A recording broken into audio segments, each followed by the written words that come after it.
Hello दोस्तों, कैसे हैं आप सब। हमारी कहानियां देखने के लिए हमारे चैनल को सब्सक्राइब कीजिए और हाँ, बेल आइकॉन पर क्लिक करना मत भूलिएगा। रात के 12 बज रहे थे, लेकिन 21 साल के हरीश की आंखों से नींद कोसों दूर थी। वो इधर उधर करवटें बदल रहा था और काम्या के बारे में सोच रहा था। फिर उसने अपना मोबाइल निकाला और मोबाइल की गैलरी में काम्या की तस्वीर को जूम करके देखने लगा। जैसे जैसे काम्या की तस्वीर बड़ी और नजदीक होती जा रही थी, उसकी सांसें तेज हो रही थी और दिल की धड़कन भी बढ़ रही थी। उफ, कोई इतना खूबसूरत कैसे हो सकता है। ऐसा लगता है कि ईश्वर ने टाइम निकाल कर इन्हें बनाया है। काश ये हमेशा के लिए मेरी हो जाए। काम्या के बारे में सोचते हुए हरीश को कब नींद आ गई, उसे पता ही नहीं चला। 35 साल की काम्या बहुत ही खूबसूरत थी। उसका गोरा रंग, घुंघराले काले बाल और बड़ी बड़ी आंखें, जो भी उसे देखता देखता ही रह जाता। माँ, मैं कॉलेज जा रही हूँ। आज कॉलेज में कुछ जरूरी मीटिंग है, इसलिए जल्दी पहुंचना होगा। अरे, नाश्ता तो कर ले। माँ, मैंने चाय पी ली है, कैंटीन में कुछ खा लूंगी।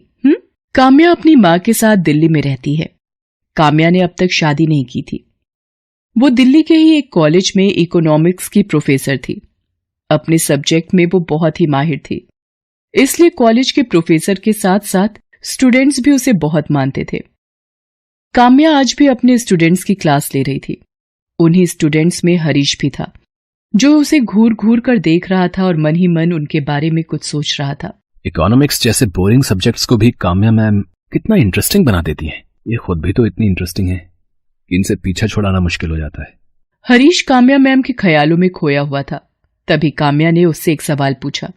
अब हरीश का ध्यान उनकी पढ़ाई पर रहता तब तो वो जवाब देता, उसका ध्यान तो काम्या मैम पर था। हरीश, क्या बात है, तुम्हारा ध्यान कहाँ रहता है? मैं जब भी तुमसे कोई सवाल पूछती हूँ तुम इधर उधर देखने लगते हो। वो मैम, मैं इधर उधर नहीं देख रहा था, मैं तो आपको ही देख रहा था।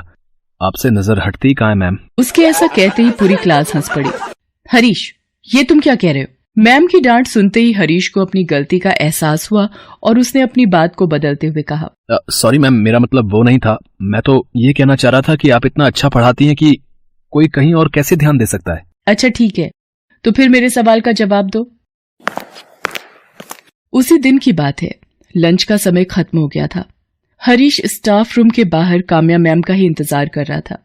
जैसे ही मैम स्टाफ रूम से निकलकर दूसरे क्लास की ओर बढ़ी, पीछे से हरीश ने उन्हें टोकते हुए कहा, एक्सक्यूज मी मैम।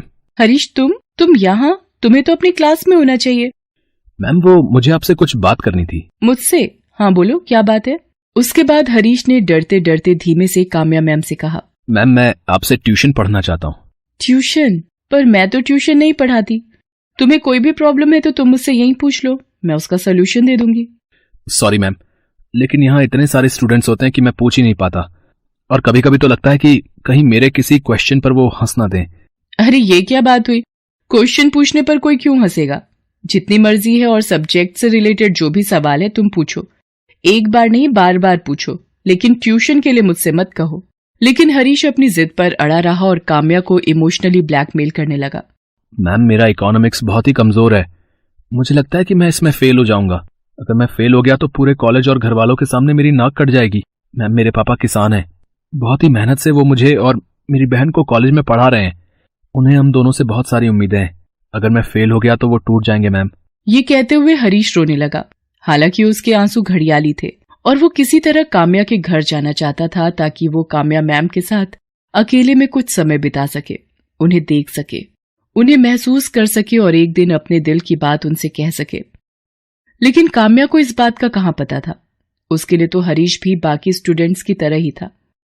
आखिरकार काम्या ने उसे 1 घंटे घर पर ट्यूशन देने की बात कही। साथ ही ये भी कहा कि हरीश, तुम ये बात किसी और स्टूडेंट को मत बताना कि मैं तुम्हें ट्यूशन दे रही हूँ, क्योंकि मैं पर्सनली ट्यूशन के बहुत ही खिलाफ हूँ। भला ये बात हरीश किसी को क्यों बताता। हरीश अगले दिन से ही काम्या मैम के घर ट्यूशन पढ़ने जाने लगा। हरीश को काम्या के घर जाते हुए 1 हफ्ते हो गए थे। एक दिन काम्या उसे पढ़ा रही थी और वो हमेशा की तरह पढ़ाई से ज्यादा उनकी खूबसूरती में खोया हुआ था। मैम, बुरा ना माने तो आपसे एक बात कहूँ? हाँ हाँ बोलो। मैम, आप गलत प्रोफेशन में हैं। क्या मतलब गलत प्रोफेशन में हूँ? तुम्हारे हिसाब से मुझे किस प्रोफेशन में होना चाहिए था? मैम आप इतनी खूबसूरत हैं कि आपको तो हीरोइन होना चाहिए था। कसम से, फैंस की लाइन लगी होती है आपके घर के बाहर, और उन फैंस में मैं सबसे आगे होता। उसकी बातों को सुनकर काम्या ने मुस्कुराते हुए उससे कहा, मेरी तारीफ करने के लिए शुक्रिया, लेकिन I am very happy with my profession. मैं बहुत खुश हूँ। इनफैक्ट मैं बचपन से ही टीचर बनना चाहती थी ताकि समाज में वो बदलाव ला सकूं जिससे समाज ग्रो करे, वो नए सपने देखे और इस दुनिया को खूबसूरत। हरीश काम्या के यहाँ ट्यूशन पढ़ने आता रहा, लेकिन काम्या को अब ये एहसास होने लगा था कि वो पढ़ाई से ज्यादा उसमें दिलचस्पी ले रहा है। एक दिन तो उसने बहुत ही पर्सनल सा सवाल काम्या से किया। आपकी थिंकिंग आपकी ही तरह खूबसूरत है मैम। मैम आप इतनी खूबसूरत हैं तो फिर आपने अब तक शादी क्यों नहीं की? क्या आप किसी से लव करती हैं? उस दिन काम्या ने हरीश को टोक दिया और कहा, देखो हरीश, तुम यहाँ जिस काम के लिए आते हो वही करो। मेरी पर्सनल लाइफ में इंटरफेयर मत करो और ना ही पर्सनल बातें करो। मैं देख रही हूँ कि तुम पढ़ाई से ज्यादा मेरी निजी जिंदगी में इंटरेस्ट लेते हो। मेरा फेवरेट कलर क्या है, मेरा फेवरेट खाना क्या है, मैं शादी कब करूंगी नहीं करूंगी, इन सब बातों में मत उलझो। और अगर आइंदा तुमने इस तरह की बातें की तो तुम्हें यहाँ आने की कोई जरूरत नहीं है। आई एम सॉरी मैम, मैंने आपको हर्ट किया। मेरा ऐसा कोई मतलब नहीं था। उस दिन हरीश घर जाकर काम्या के बारे में ही सोचता रहा। आज मैंने काम्या मैम का दिल दुखा दिया। मुझे ऐसा नहीं करना चाहिए था। आखिर मैं प्यार करता हूं उनसे, और कोई भी प्यार करने वाला अपनी प्रेमिका को हर्ट तो नहीं करता। हरीश को यह सब सोचकर नींद नहीं आ रही थी। उसने उसी समय काम्या से माफी मांगने का सोचा। उसने अपने घर के गमले से एक गुलाब का फूल तोड़ा और रात के 10:30 बजे काम्या के घर की ओर चल पड़ा। आज मैं काम्या मैम से माफी तो मांगूंगा ही, साथ ही उनसे अपने दिल की बात भी कह दूंगा। आखिर एक ना एक दिन तो उनको बोलना ही पड़ेगा ना। बिना बोले तो उन्हें मेरे दिल की फीलिंग्स कैसे पता लगेंगी। काम्या के घर पहुंचते पहुंचते रात के 11:30 बज गए थे। हर ओर सन्नाटा छा गया था। काम्या के घर का दरवाजा भी बंद था।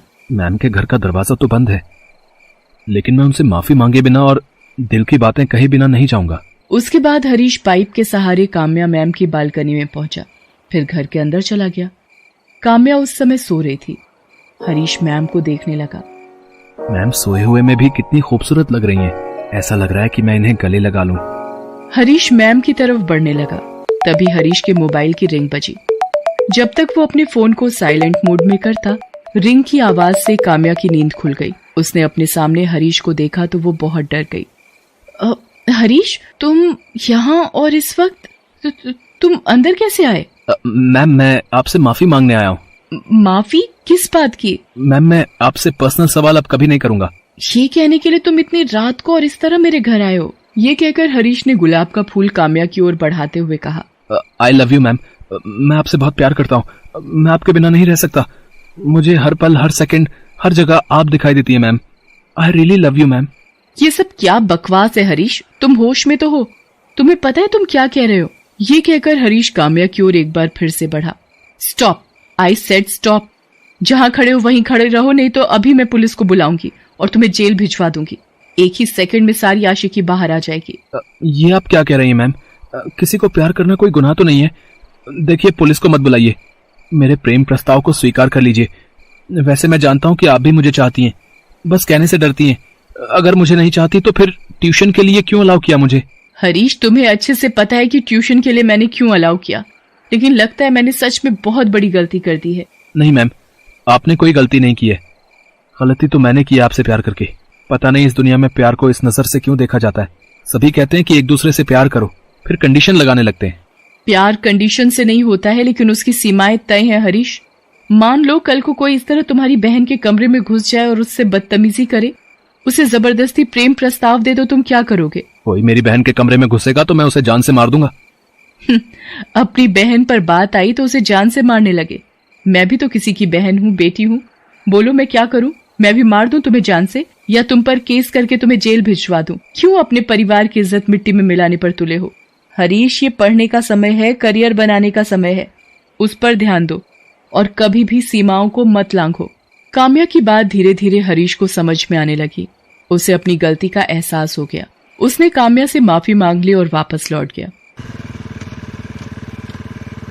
उस दिन के बाद उसने अपनी पढ़ाई पर फोकस करना शुरू किया और जल्द ही उसकी गिनती अच्छे और इंटेलिजेंट स्टूडेंट के रूप में होने लगी। हेलो दोस्तों, कैसे हैं आप सब? हमारी कहानियां देखने के लिए हमारे चैनल को सब्सक्राइब कीजिए और हाँ, बेल आइकॉन पर क्लिक करना मत भूलिएगा।